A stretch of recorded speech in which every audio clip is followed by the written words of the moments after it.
ஜீ தமிழ் தொலைக்காட்சியில் மக்கள் மத்தியில் அதிக வரவேற்பை பெற்று வரும் நிகழ்ச்சிகளில் ஒன்றுதான் சரிகமபா.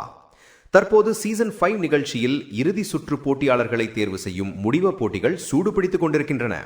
ஏற்கனவே சுகாந்திகா, ஸ்ரீஹரி, சபேசன், செந்தமிழன் என 4 பேர் ஃபைனலிஸ்டுகளாக தேர்வு செய்யப்பட்டுள்ளனர். கடந்த வாரம் நடந்த டிக்கெட் டு ஃபினாலே சுற்றில் கடைசி 5வது இடத்துக்காக போட்டி கடுமையாக இருந்தது. அந்த சுற்றில் ஷிவானி தன் அசத்தலான பாடலால் 5வது ஃபைனலிஸ்டாக தேர்வு செய்யப்பட்டார்.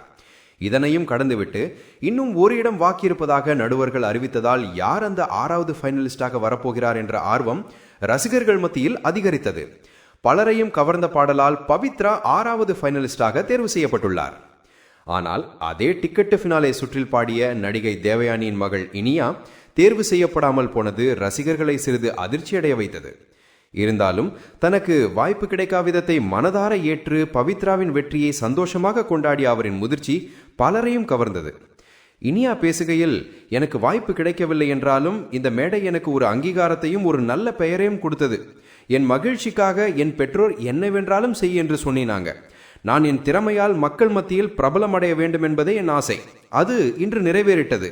எனக்கு இதுவே போதும் என்று மனம் திறந்தார். இதற்கு அடுத்ததாக பவித்ரா உருக்கத்தோடு கூறியதாவது, என் வாழ்க்கையில் பல ஏமாற்றங்களும் அதிர்ச்சிகளும் இருந்தாலும் இந்த மேடை எனக்கு மிக முக்கியமான இடத்தை தந்திருக்கிறது. சரிகமபா சீசன் 5 போட்டி தற்போது மிக முக்கியமான கட்டத்தை எட்டியுள்ளது. ரசிகர்கள் ஆவலுடன் காத்திருப்பது இந்த 6 பேரில் யார் பட்டம் வெல்வார்கள் என்பதைத்தான்.